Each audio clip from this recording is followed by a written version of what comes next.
Ivavaka isika rehetra. Isoranay ianao Andriamanitra be fitiavana. Nanome ity apampitony ity indray andrenesana ny lahateny fahaefatra. Mifalazana ny isan-keritaona ny Tobilehibe Farihimena 470. Ankasitranay feno ianao ny mbola nafahana mandre ny feonao miteny amin'ny alalan'izany lahateny izany. Dia mahakasika ny amin'ny fibebahana Marina araka ny bokin'i Isaia 7:50. Vanim-potoana tena ilain'izany indrindra amin'izao vanim-potoana amin'ny andro mahory, amin'ny andro faran'izao, mba hananana fiorenana sy fiverena marina amin'Andriamanitra. Dia indreto izay Tompo miheno ny feonao dia mitenena favonina ny mpanomponao amin'ny anaran'i Jesosy Kristy Tompo. Amen. Faly miarabantsika rehetra manaraka izao fandaharana amin'ny alalan'ny tambajotra serasera izao ny fankalazana ny isan-keritaona ny Tobilehibe Farihimena izay laharana 470. Ka dia misaotra Andriamanitra tsika mbola afaka mandre izany. Ny lahateny izay anjarantsika dia ny voasoratra amin'ny programa dia ny hoe ny fibebahana marina araka ny Isaia 7:50. Raha mijery sy mamaky ny Isaia 7:50 manontolo isika, dia tsy tena ahitana soratra mivantana mahakasika ny amin'ny atao hoe fibebahana ny Isaia 5:20. Kanefa raha takaritsika dia misy fizarana roa lehibe io 5:20 io. Dia ny 5:20 andiny voalohany ka hatramin'ny andiny 15 tapany a zay miresaka ny vanim-potoana mampahory ao Joda noho ny fitombony faratsiana sy ny fahotana.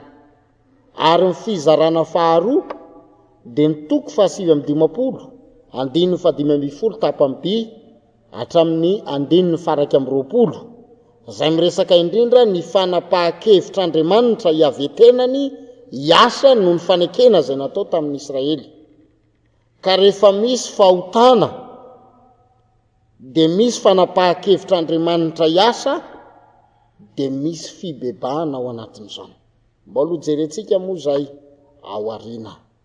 Ka ny anjarantsika anakarana ny atao hoe fibebahana marina dia hitatsika ao amin'ny fizarana voalohany dia ny andininy 12. Kanefa alohan'ny idirantsika ny amin'ny hoe fibebahana marina dia tsy maintsy ho fantaritsika aloha hoe inona marina zany fibebahana zany. Satria raha iresakitsika mahakasika ny fibebahana marina nefa tsy fantaritsika ny tena hevitry ny atao hoe fibebahana dia karazany mandeha anjambany ihany sika.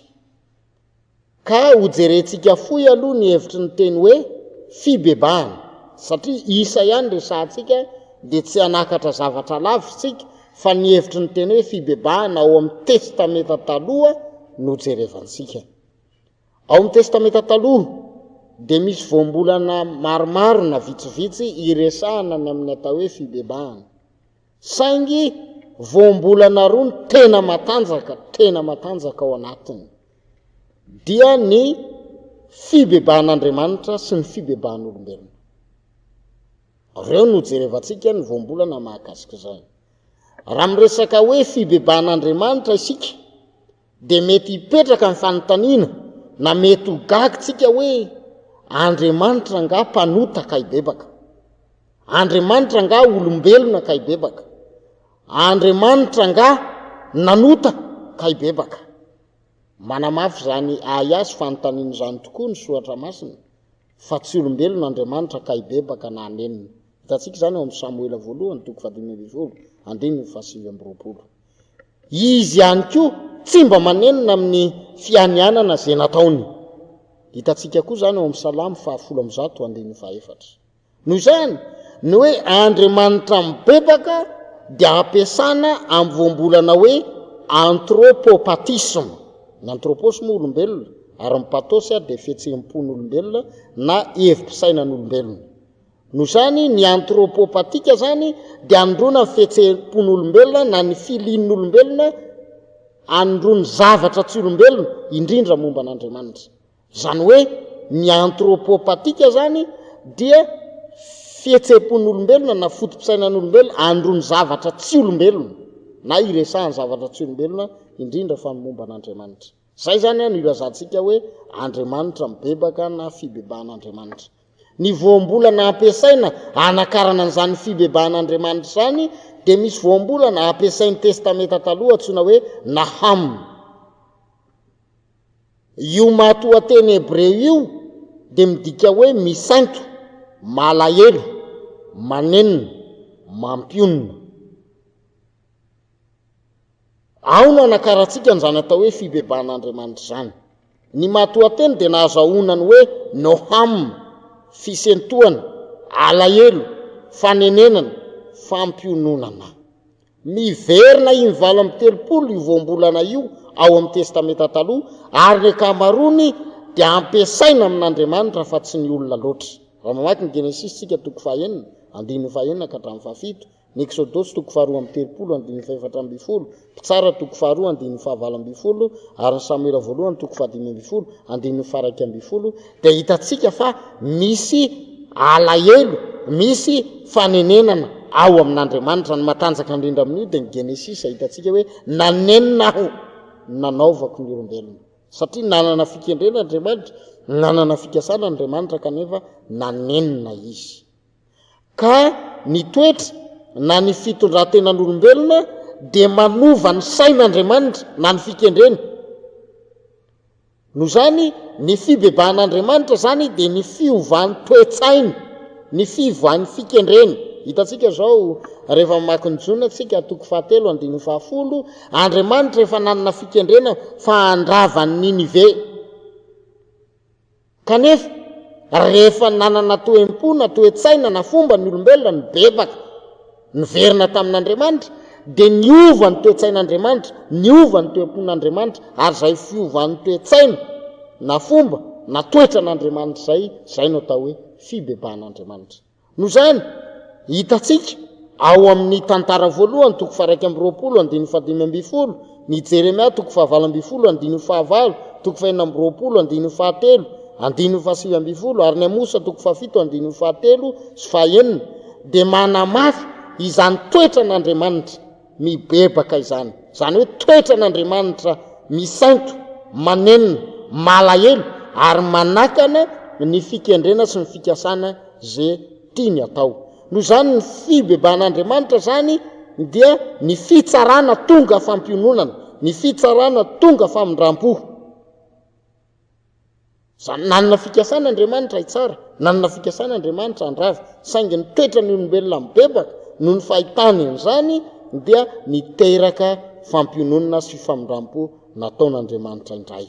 Ary zany indrindra no hitantsika eo amin'ny fizarana Isaia 2, fizarana 2 amin'ny bokin'ny Isaia, vao manokatra tsika amin'ny 7:1, dia hitantsika ao ny teny Hebreo matanjaka hoe nahamu ami, ampionono ny oloko. Hitantsika zany fa raha ny fizarana voalohany amin'ny Isaia, amin'ny bokin'ny Isaia, dia milaza indrindra ny fahatezeran'Andriamanitra sy ny fikendrena zay ataony amin'ny Israely, kanefa amin'ny fizarana 2 dia tonga fampiononana zany.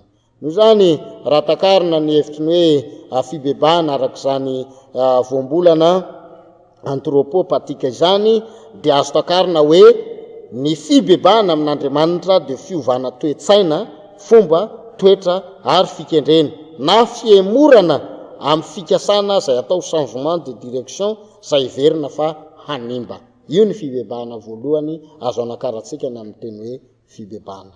Ny faharoa dia ny fibebahan'olombelona, ny voambolana matanjaka dia matanjaka ampiasaina amin'izany atao hoe fibebahan'olombelona zany ao amin'ny testamenta taloha dia antsoina hoe sova. Izay voambolana faharoa 20 fampiasa indrindra ao amin'ny testamenta taloha, ary miverina 50 ao amin'ny testamenta taloha. Tsy mipetrapetraka fotsiny zany voambolana zany, fa tsy maintsy manao paika Andriamanitra ametrahany ny lanjanisa, dia ny isa 20 sy ny isa 50. Raha miresaksika ny isa 20 dia ilazana ny Israely rehetra zany, zay misolotena ny firenena rehetra maneran-tany. Ka raha miresaksika ny isa 20 zany dia ny firenena rehetra amin'ny alalan'ny Israely no takian'Andriamanitra amin'ny fibebahana. Ary ny isa 50, ny isa 10 amin'ny lanjanisa Hebreo dia androna ny adiry na alebiazana na ny amarona. Ka raha miresaksika eto satria fahotana ny resahana dia amin'ny Isaia 7:50 dia mazava fa mihoatra ny fahotan'ny Israely ary mitombo. Raha mamakytsika ny 2:20 dia mazava ny tenenan'ny Isaia azy hoe fa betsaka eo anatrehanao ny fitodianay. Zany hoe maro be le fahotany, ka ny fahotan'ny Israely dia tena mihoatra, tena betsaka.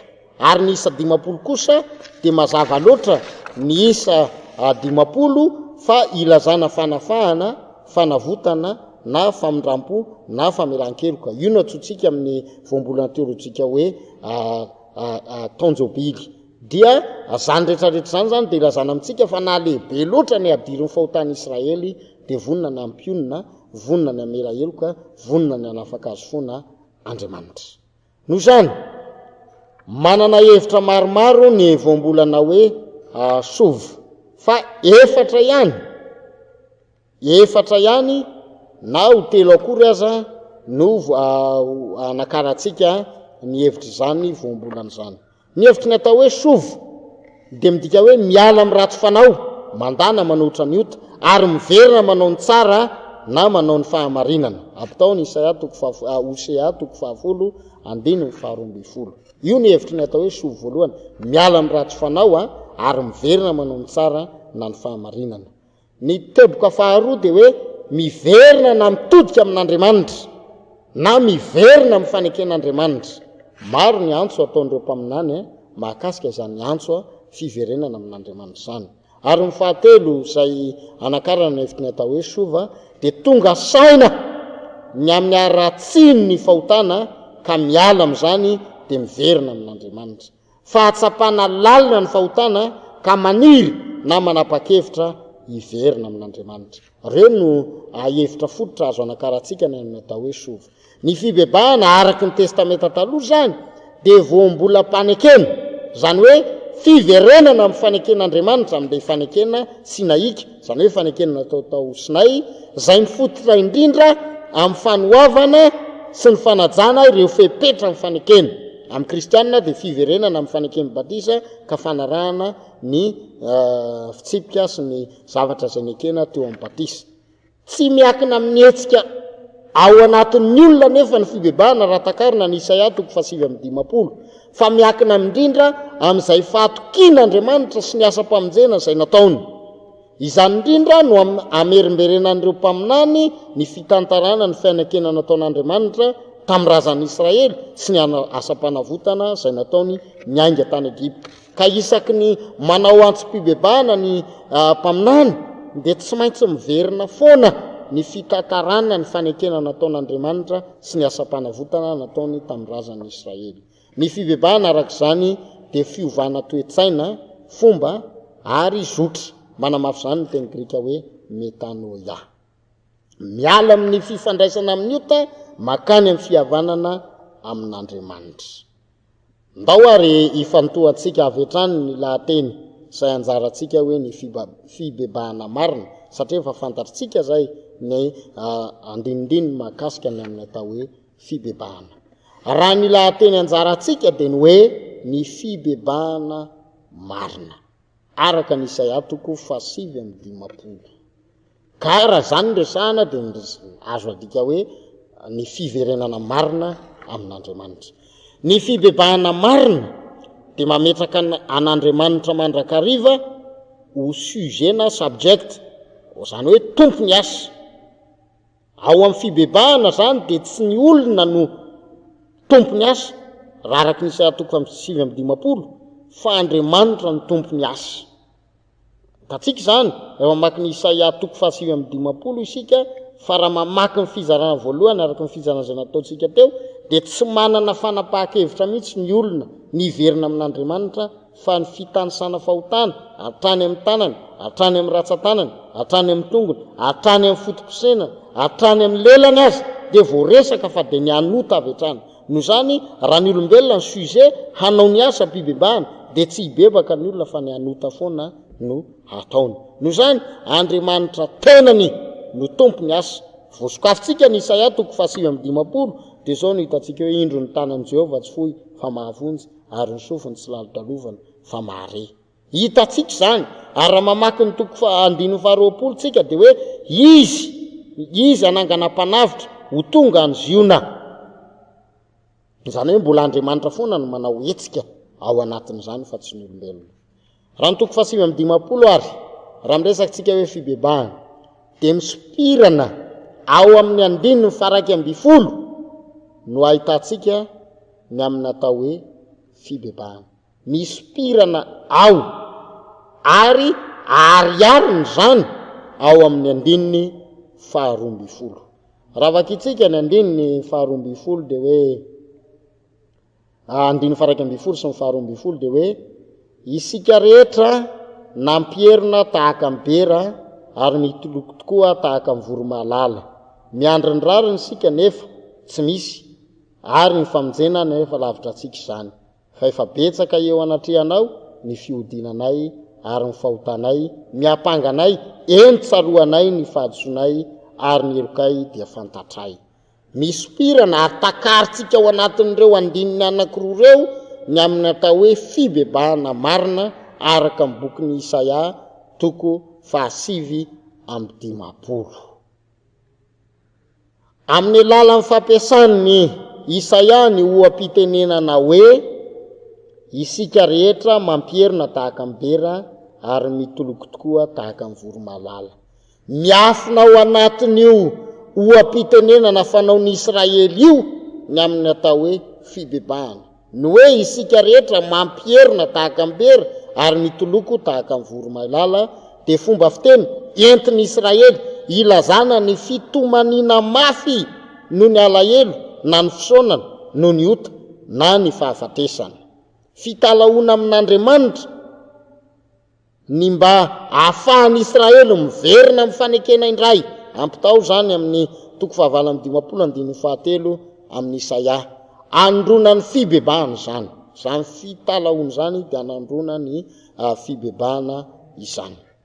Miafina ao anatin'izany ny fibebahana. Andao ary ho jerevantsika le voambolana ampiasaina. Voambolana roa no anakaran'izany, teny hoe mampierina na ny mierina eo amin'ny 1:20. Avy amin'ny teny hebreo hoe hama. Ny dikany dia hoe miantsoantso, ny dika hoe mila famonjena, mikikika tahaka ny ekokely mitady reny, zany hoe ny Israely mitady pia, miakelehery ka mitady izay enterana, verevitra ka mitady izay itodiana.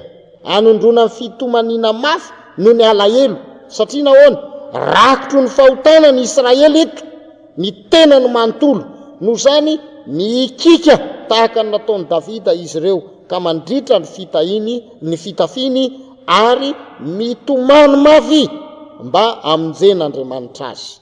Maniry mafy izy ireo, miverina amin'Andriamanitra. Ka ny fitomanina eto midika hoe fisaonana sy fivavahana izay midika ho fibebahana zany. Ao no anakarantsika ny amin'ny atao hoe fibebahana.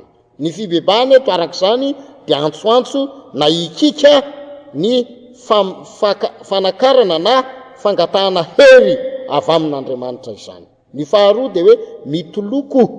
Ka ny hoe mitoloko eo amin'ny 1:20 dia avy amin'ny teny hebreo hoe haga, izay midika hoe feo malefaka izay fanaon'ny olona misaona, fanaon'ny olona mitaraina, mitady famindrapo sy fitserana avy amin'Andriamanitra. Ampitao amin'ny Isaia 15:4-20. Mitaraina amin'Andriamanitra. Reo voambolan'ireo no anakarantsika fa mitaraina amin'Andriamanitra ny zanak'Israely. Ary zany fitarainana amin'Andriamanitra zany no antsoina hoe fibebahana ao amin'ny Isaia 7:10. Ka ny fitalaona ny famindrampon'Andriamanitra mba hitondian'Andriamanitra amin'ny Israely, ahafahan'ny Israely miverina amin'Andriamanitra, io no atao hoe fibebahana araka ny Isaia 7:10. Tsy marina nefa ny fibebahan'ny Israely raha mijanona amin'ny fitalaona na faniriana fotsiny ny fibebahana izay ataony. No zany ny fibebahana marina eto dia ny fisian'ny fiakekeloka na confession izay nataony Israely. Zany confession zany dia hitatsika amin'reto karazany anakefatra izay nataony Israely reto eo amin'ny 1:20 amin'ny Isaia 7:10. Zao ny tantaran'i Isaia zany confession na ny fiekepahotany zany eo amin'ny 1:20. Fa efa betsaka eo anatrehanao ny fihodinanay. Fa efa betsaka eo anatrehanao ny fihodinanay. Ny voalohany zany, ny mahamarina ny fibebahan'i Israely dia ny fahatsapany ny abetsahany fihodinana. 1:20 tapany azy zany. Ka ny fibebahana marina zany dia tsampatsika, tsampanao, tsampan'ny olona ny abetsahany fihodinana tamin'Andriamanitra. Rehefa miresaka hoe fihodinantsika dia lazainy teny hebreo hoe pécha, avy amin'io ny teny frantsay hoe péché. Ny dikany dia fanoherana an'Andriamanitra, rébellion, fandikan-dalàna, fanoherana fahefana, fikomina na révolte. Zany hoe ny fihodinana nataon'ny Israely zany dia fanoherana an'Andriamanitra. Firy ny olona manohatra an'Andriamanitra amin'izao? Fantatsika zany. Firy ny olona manohatra ny fiangonan'Andriamanitra amin'izao? Hitatsika zany. ny fandikan-dalàna ny fandikana ny sitrapon'Andriamanitra firifiry nataon'ny Israely ary firifiry koa nataon'ny olona ankehitriny ny fanoherana fahefana firy ny olona manohatra amin'ny fahefan'Andriamanitra tsy ivela amin'ny fiangonana fotsiny fa na ao anatin'ny fiangonana azy dia betsaka amin'ny manohatra fahefana firy no mikomy amin'Andriamanitra tsy mety manompo an'Andriamanitra ny fahatsapanany zany fa ianao na ny Israely dia mpanohatra an'Andriamanitra mpandika ny didin'Andriamanitra mpanohatra amin'ny fahefan'Andriamanitra ary mpikony amin'Andriamanitra ny fahatsapanany zany araky ny asan'Andriamanitra izay miasa dia mahatakatra ny atao hoe fibebahana marina izy. Ny faharoa dia mazava ny tenin'ny Isaia mpaminany hoe ary ny fahotanay miampanganay zany hoe fiampangany fahotana 12 tapam-by amin'ny toko 7:50 ny miampanga eto dia adika ny teny hebreo hoe ana avy amin'ny hoe anay io zany ny fahotana zany tsy hoe an'Andriamanitra fa anay atsika any zanak'Israely ny dikany hoe ana io matoateny io dia midika hoe mivaly mitsingerina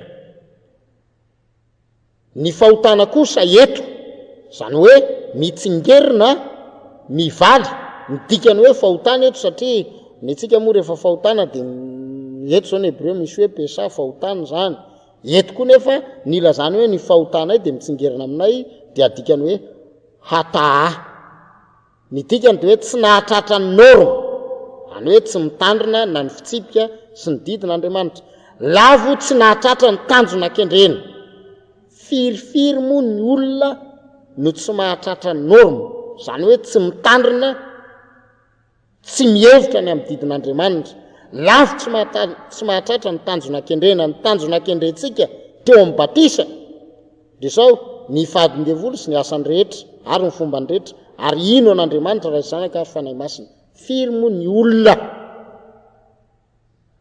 no miala amin'izany fanekena teo amin'ny batisa tahaka ny zanak'Israely nametrahan'Andriamanitra fanekena io le norma nametrahany didy fitsipy kanefa tsy tratra ny zanak'Israely zany no zany ny fahotan'ny Israely ho amin'ny fandikanany didy sy ny fitsipik'Andriamanitra dia tsy nivaly tamin'Andriamanitra fa nitera-doza tamin'ny Israely ka niteraka fibebahana tamin'izy ireo zany zany hoe lay fahotana dia tsy niverina tany amin'Andriamanitra fa nitsingerina tamin'ny zanak'Israely nivaly tamin'ny zanak'Israely no zany ny fibebahana marina dia ny fanakaratsika fa ny fahotana izay ataotsika ny fandikana amin'ny fitsipika sy ny didin'Andriamanitra ny tsy fahatsatsaratsika ny tanjona kendrentsika izay efa napetrak'Andriamanitra tamintsika dia tsy miverina amin'Andriamanitra reny tsy mivaly amin'Andriamanitra reny fa mivaly amintsika izay mpanatanteraka azy no zany ny fanakaranao fa indro fa misy fetraikany aminao ny fahotana izay nataonao zay no mahatakatra any amin'ny atao hoe fibebahana marina.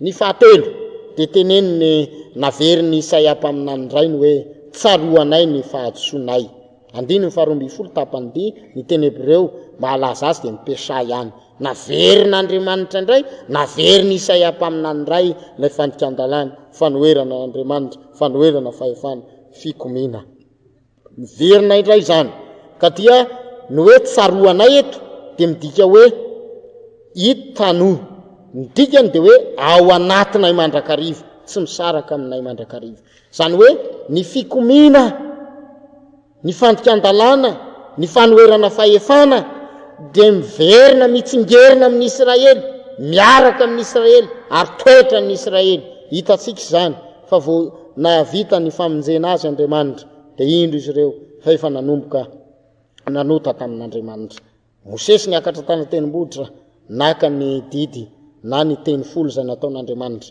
ny Israely indro fa efa manompo samposady zany hoe tsy misaraka amin'ny toetra ny Israely tsy misaraka amin'ny fomba ny Israely ny fanoherana sy ny fikomina amin'Andriamanitra ka ny fahatsapana fampikomy amin'Andriamanitra ny olona mpandika ny didin'Andriamanitra ny olona mpanohatra an'Andriamanitra ny olona ny fahatsapana sy ny fananana faniriana hiala amin'izany zany natao hoe fibebahana marina araky ny Isaia mpaminany ary ny farany fahaefatra zay razany ny Isaia eto dia hoy ny Isaia toko 12 tapany eo hoe ary ny elokay dia fantatray ary ny elokay dia fantatray hoy ny Isaia 12 tapany eo ny teny fototra ilazan'ny Israely hoe ny elokay dia ny mahatoa teny hoe avonna avon eloka, faharatsiana, fialana amin'ny fahamarinana, fiolakolanana, fialana amin'ny lalana mahitsy, familiana ny rariny, fanararotana ny fampopivavahana. Zany hoe tsy fanaovana ny sitrapon'Andriamanitra ao amin'ny tempoly.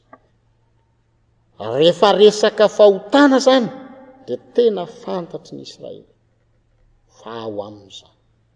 Noho zany ny fahatsapahanao fa mpanota ianao, zay no atao hoe fibebahana marina. Tsapanao fa mpanota ianao, mila famonjena, mpanota ianao, mila fiverena amin'Andriamanitra, zay ny fibebahana marina araka ny Isaia. Ny fibebahana marina zany dia tsy mifototra fotsiny amin'ny faniriana sy ny fisetona ary fielana amin'ny fahadisoana, fa tsy maintsy mahatsapa sy mahafantatra ireo karazam-panikana foto natao teo anatrehan'Andriamanitra, ka tsy manamaro-tena tahaka amin'ny fanao fariseo sy ny sadoseo, fa miaiky sy manao fahasahiana miala amin'izany fahotany zany. Tsy vitsy ny olona mahatsapa, mahafantatra ny fahotany, fa manamaro-tena eo anatrehan'Andriamanitra. Noho zany eto am-pamaranana dia zao no afatra lehibe mahakasika ny amin'ny atao hoe fibebahana marina. Tsy mifototra amin'ny fahatsapan'ny mpanota ny fahotany fotsiny fibebahana marina araka ny Isaia, ka iverina amin'Andriamanitra amin'ny faniriana sy amin'ny fisentoana sy amin'ny alahelo ary ny tomany fotsiny, fa zao mahatsapa indrindra ny asan'Andriamanitra zay nataon'Andriamanitra taminy, ary mahatsapa indrindra ny fanekena zay nataon'Andriamanitra taminy, tahaka n'izay nataon'Andriamanitra. Zao ny tenen'Andriamanitra hoe: raha izao dia izao no fanekeko aminy ho Jehova, ny fanahiko izay ao aminy sy ny teniko izay nataoko teo am-bavanao dia tsy ala amin'ny vavanao. Zany hoe Andriamanitra tsy mivadika amin'ny fanekena zay nataony, ka ny fahatakaranao fa Andriamanitra tsy mivadika amin'ny fanekena dia zay ianao no mahatsapa fa mila fahatokiana eo anatrehan'Andriamanitra koa ianao mba hiazona izany fanekena nataon'Andriamanitra taminao zany. Ka ny fibebahana marina zany dia tsarovo mandrakarivo araka ny fampianaran'ny Isaia mpaminany, fa na dia rakotro ny fahotana azy ianao dia mazava ny tenin'ny Isaia mpaminany hoe io no hevitra mampisaraka antsika amin'Andriamanitra, fa mbola tsindriny, fa indro ny tanany tsy fohy fa mahavonjy, ary ny sofiny tsy lalitalovana fa mahare. Ka ny fibebahana marina ataonao dia ny fahatakaranao, fa raha miverina amin'Andriamanitra ianao dia mamonjy izy, ary raha mitaraina amin'Andriamanitra ianao dia maheno izy. Ary zay indrindra no mahatonga antsika hoe tompo ny famindram-po, tompo ny fampionona, tompo ny famelan-keloko Andriamanitra. Noho zany amin'izao vanim-potoana amin'ny andro mahaolo zao dia tena takiana fibebahana marina, fa tsy sarotsary fibebahana tahaka an'izay nataony Isaia hoe tahaka amin'ny mandeha amin'ny andra-tandro tsika nefa ozy izy voadona ihany, tahaka amin'ny mandeha amin'ny mazava tsika nefa mandeha amin'ny maizina ihany, fa tena fibebahana marina eo anatrehan'Andriamanitra no takiana amintsika. Ho an'Andriamanitra ny voninahitra izay fahazatra amin'ny taloha indrindrako mandrakizay. Amen.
Ivavaka isika rehetra tompoko.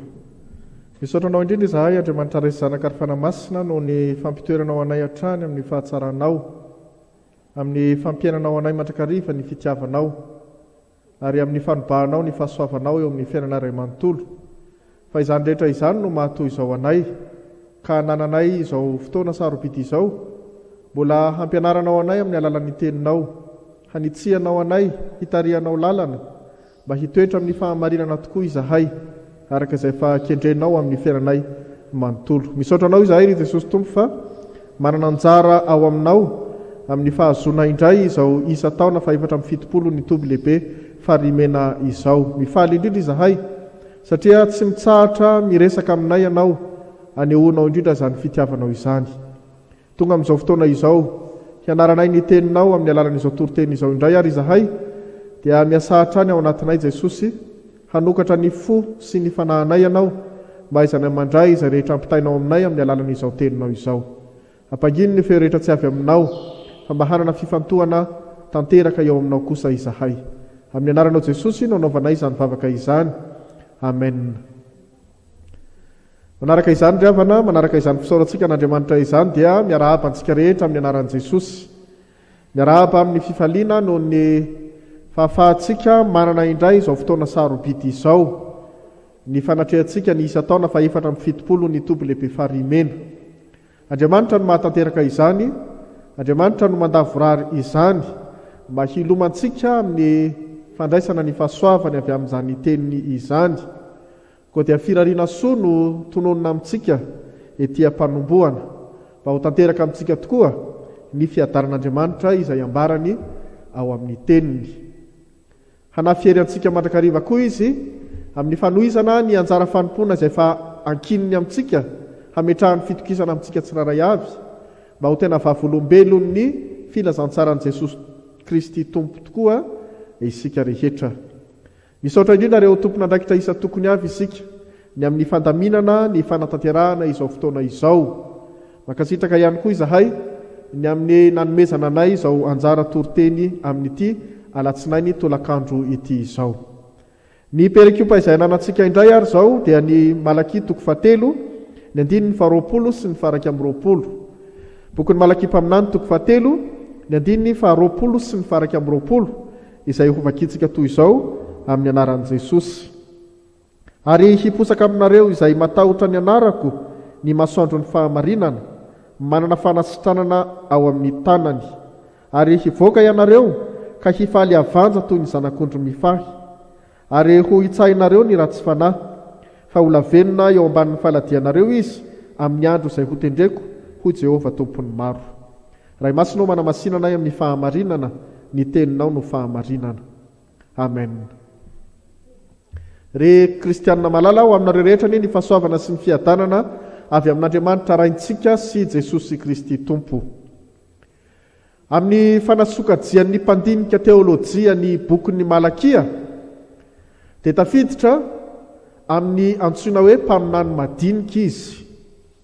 Tsy hivina ihany fa ny famaritana ny hoe mpaminany madinika dia tsy avy amin'ny halehiben'ny vatany akory na amin'ny tanjany sy ny heriny, fa amin'ny halavan'ny soratra nataony. Fanasokajiana ara-tsoratra izany, fa raha ny votoatin'ny soratra kosa dia tsy misy azo ekena ho madinika, satria samy mitondra ny hafatra avy amin'ny Jehova avokoa izy ireo, na lava ny soratra nataony na fohy. Amin'izany ary no ananantsika fifaliana mahazo ity perikiopa androany ity, hianarantsika indrindra izany hafatra ampitondrain'i Jehova Andriamanitra ho an'ny vahoakany izany. Eny, mbola ho antsika mandraka kehitriny ihany koa. Andelo isika hiresaka kely ny momba ny mpaminany, mba tsy ho tantara manidina fotsiny no arahantsika amin'izao perikiopa izao. Voalohany ary hiresaka ny amin'ny Malakia isika. Tsy dia misy filazana firy ny momba azy manokana ao amin'ny Baiboly manontolo. Ny fantatra fotsiny dia niasa tamin'ny taonjato fahadimy talohan'i Jesosy Kristy izy. Malakia dia mpaminany farany taorinan'ny Hagai sy Zakaria. Heverin'ny mpandinika fa taorina kely ny nanorenana indray ny tempoly ny vanim-potoana ny asany. Ny hevitry ny anarana hoe Malakia dia hoe ny irako. Manondro indrindra ny fanirahan'i Jehova azy hitondra hafatra sy teny ho an'ny vahoaka Israely. Satria mety fanafoezana ny hoe ny irak' Jehova no ny avian'izany anarana hoe ny irako na Malakia izany. Faharoa, ny zava-nisy tamin'ny fotoana nanoratana.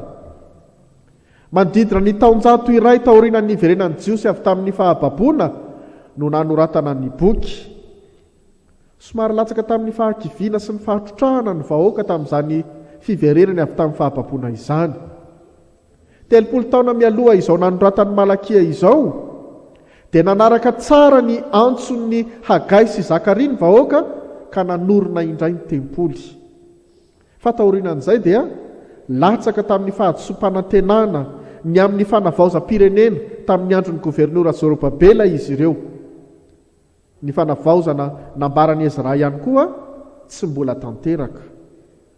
Dia niaratsy hatrany ny aim-pinoana sy ny hafanampivavahana. Na ny fisainana aza dia ny haketraka ihany koa. Tonga notsiniavina ny fanompoam-pivavahana. Hitantsika amin'ny toko voalohany 1:9 hatramin'ny 5:12 izany. Natao tsinotsinona tamin'ny fanevadevana ny fanatitra Andriamanitra. Toko 4 1:9 hatramin'ny faraka 10. Tsy nahavita ny asa niaraka ny tokony ho izy intsony ireo mpitarika ara-pivavahana. Tsy nohajaina intsony ny lalàna nomeny Jehova Andriamanitra. Izany ny zava-nisy tamin'ny fotoana nanoratan'ny Malakia mpaminany. Ny fahatelo, ny misionan'ny Malakia. Teo anatrehan'izany rehetra izany indrindra no nandraisan'ny Malakia ny iraka hampahery sy hampitraka indray ireo mpitary-pivavahana miaraka amin'ny vahoaka manontolo ka nampatsiahivany ny fitiavan'Andriamanitra azy ireo. Miantso ny olona rehetra ho amin'ny fiovana ifotony na changement radical ny mpaminany Malakia amin'izany fampatsiahivany ny fitiavan'Andriamanitra azy ireo izany. Toko voalohany 1:1 hatramin'ny 5. Amin'izany misionan'izany koa no hampiorenany ireto vahoaka ireto amin'ny fiomanana ho amin'ny fiavian'ny tompo sy ny fitsarana. Hitantsika amin'ny toko 2 manomboka amin'ny 7:10 hatramin'ny 5:15 ny toko 7 izany sy ny 7:17 hatramin'ny 5:20 amin'ny toko 7 ihany. Mampafantatra ny fandefasan'Andriamanitra iraka izy, toko 7:1 sy ny fandefasana mpaminany tahaka ny Elia ihany koa, toko 7:17. Iojerentsika faefatra ny votoatin'ny boky sy ny fizarany. Raha fehezina miteny indray-bava dia ny fanomanana ny olona hiaona indray amin'Andriamanitra aoriana ny fanakianan Jehova ny fanompohan'ny Joda no votoatin'ny boky manontolo. Mizara roa lehibe ny boky ka ny fizarana voalohany ny toko voalohany hatramin'ny 9:12 amin'ny toko 2 dia miresaka indrindra ny fahatapahan'ny fifandraisan'Andriamanitra tamin'ny olony. Ny fizarana faharoa kosa manomboka amin'ny 7:10 amin'ny toko 2 io hatramin'ny farany dia miresaka ny fanavaozan'Andriamanitra ny fanekem-pihavanana ataony amin'ny olona indray. Miseho amin'ny endrika fifamalian-dresaka ifanaovan'ny Israely amin'Andriamanitra ny soratra manontolo ka tena mampiavaka ny boky tokoa izany endrika izany. Misy fanontaniana trany apetraky ny Israely amin'Andriamanitra ary ireny fanontaniana ireny no entina mametraka ny fizaran'ny boky. Amin'izany dia tonga mora ny mijery ny fizaran'ny boky amin'ny andinidinikevitra rehefa mahita ny teny hoe hoy ianareo isika. Mametra-panontaniana ho fanoherana ny fitsikerana ataon'i Jehova ny Israely ireto vahoaka ireto. Hita zany raha miteny Jehova hoe efa tia anareo aho dia mametra-panontaniana manohitra ankolaka ny Israely hoe inona no nentinao ny tia anay Toko voalohany andininy faharoa. Nolazaina indray fa tsy manome voninahitra an Jehovah ny Israely, dia hoy indray reto vahoaka Israely reto: amin'inona no anamavoanay ny anaranao? Amin'inona no andotoanay ianao? Toko voalohany andininy fahafito. Nambaran Jehovah fa tsy hakasitrahany ny fanatitra ataon'ny Israely, dia hoy izy ireo: nahoana?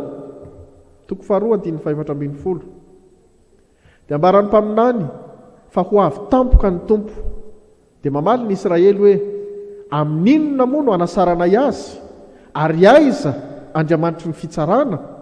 Toko faharoa andininy 720. Miantso fiverenana ho eo aminy amin'izay Jehovah Andriamanitra. Toko fahatelo andininy 720 hatramin'ny 220. Kanefa mbola minia mamaly mafy sy manakiana ihany ny Israely. Eny, ny vahoakan'Andriamanitra, ny vahoaka Israely no mahavita mametraka fanontaniana hoe: inona moa no soa efa azontsika tamin'ny fitandremantsika izay nasainy notandremana, fa zava-poana ny manompo an'Andriamanitra. Toko fahatelo andininy 520. Ny vahoaka Israely mahavita miteny toy izany. Farana ny mpanoratra ny boky amin'ny filazany ny momba ny andron'i Jehovah. Toko fahatelo andininy 720 hatramin'ny 720.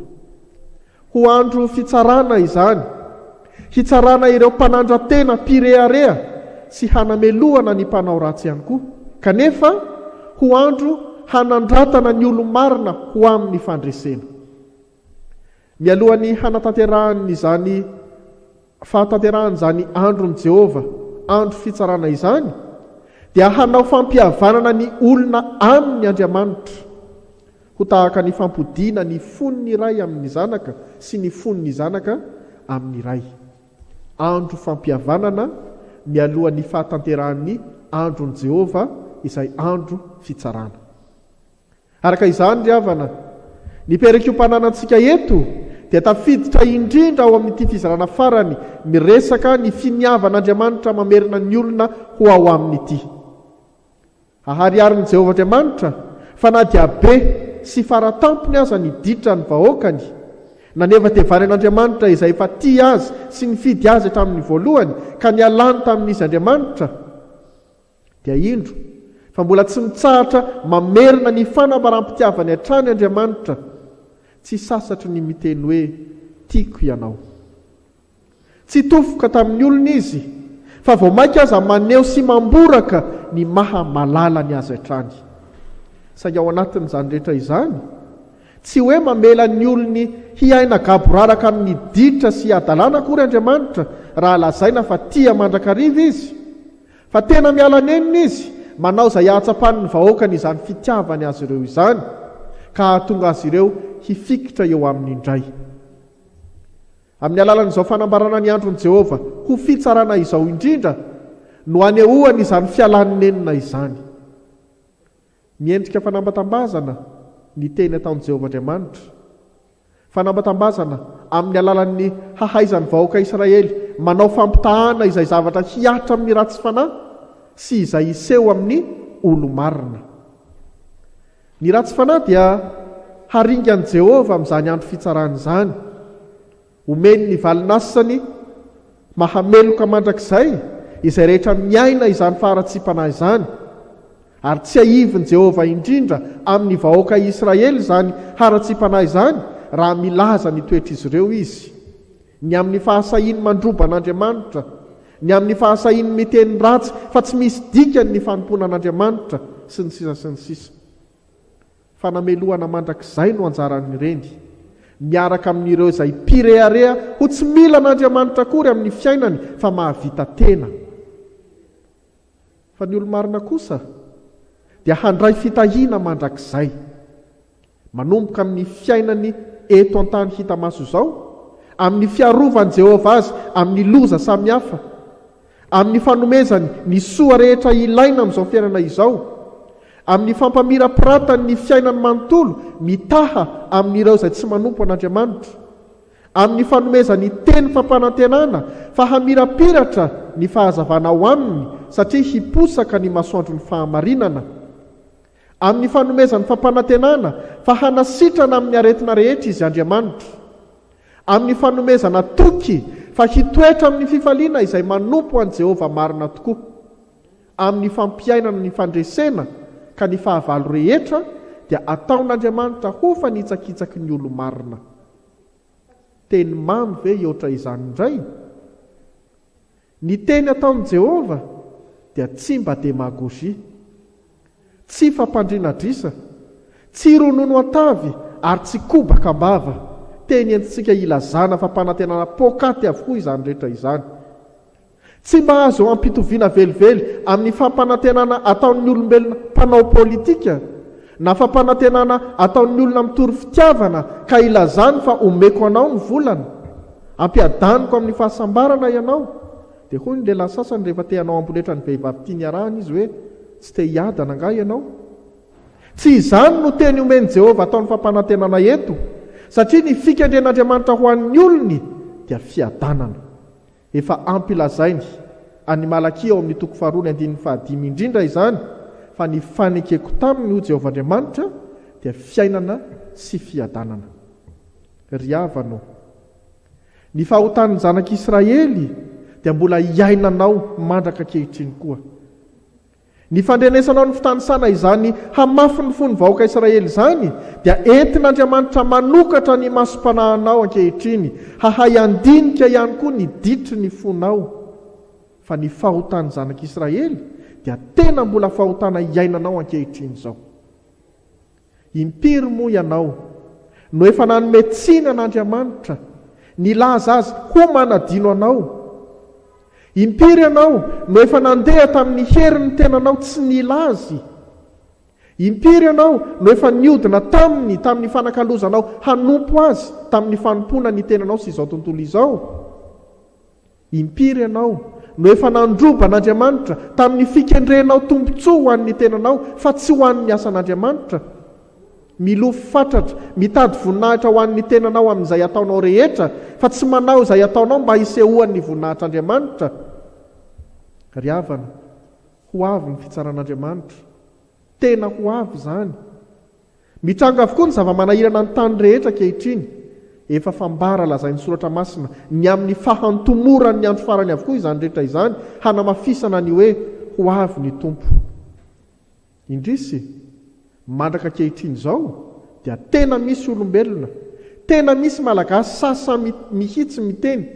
Hitantsika amin'ireny tambajotra sosialy ireny milaza hoe efatra amin'ny fahakeliko nefa nandrenesako izany fa tsy mbola misy zavatra miovy eto fa ny teo ihany ny teo.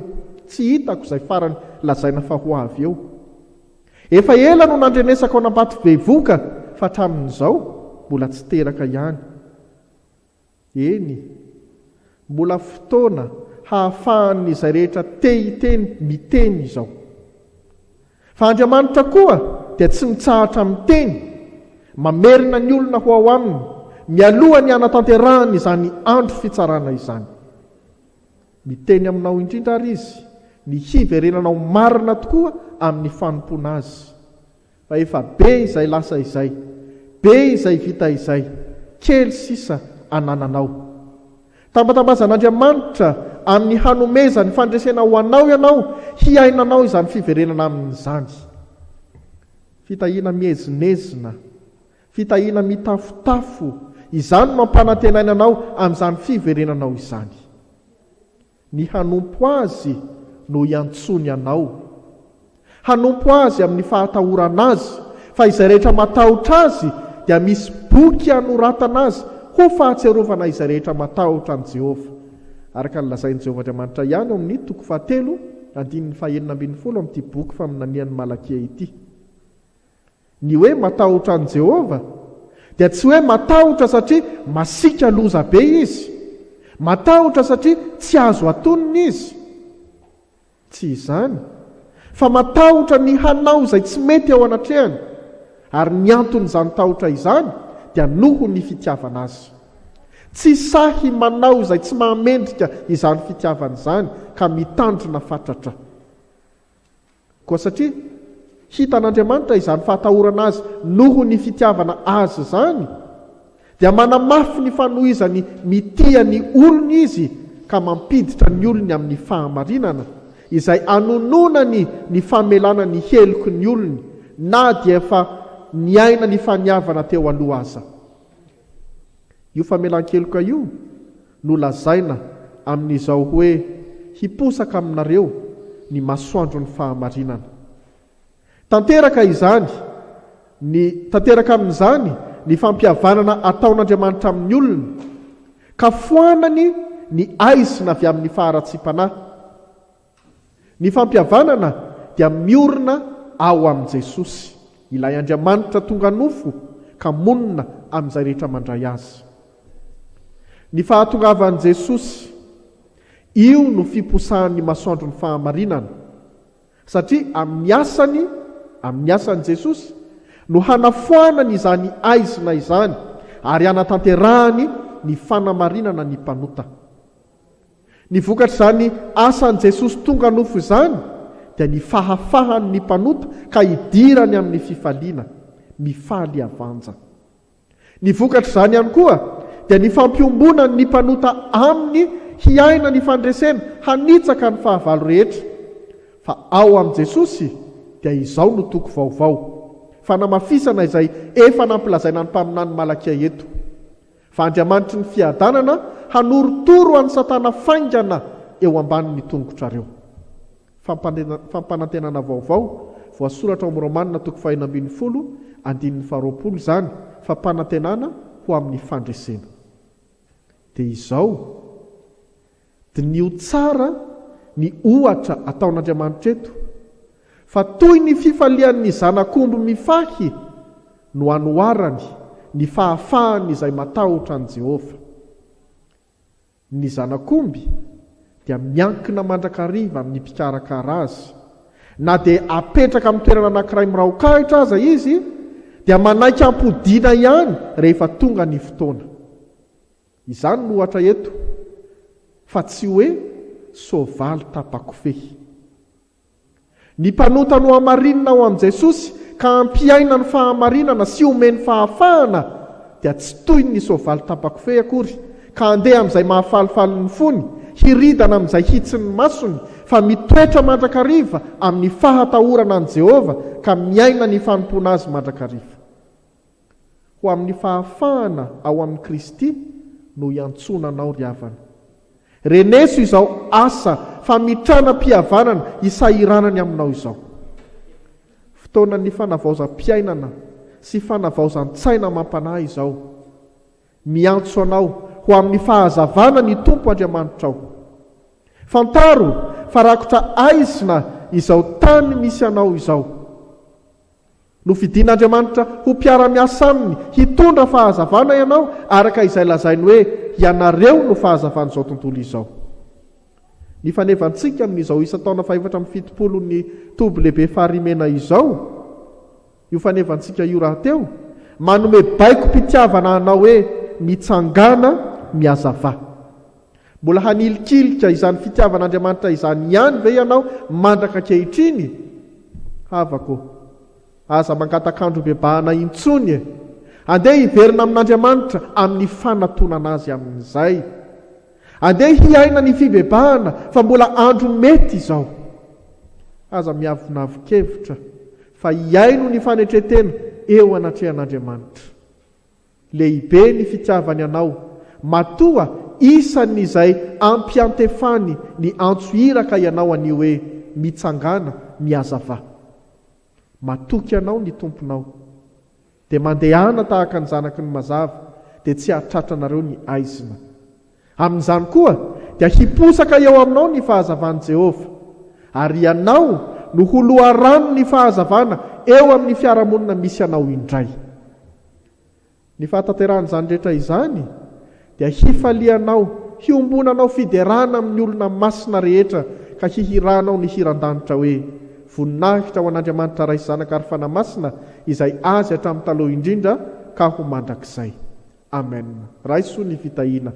Ny fitiavan'Andriamanitra ray, ny fahasoavan'i Jesosy Kristy Tompo ary ny firaisana amin'ny fanamasina ho aminareo rehetra ny Amen.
Isaia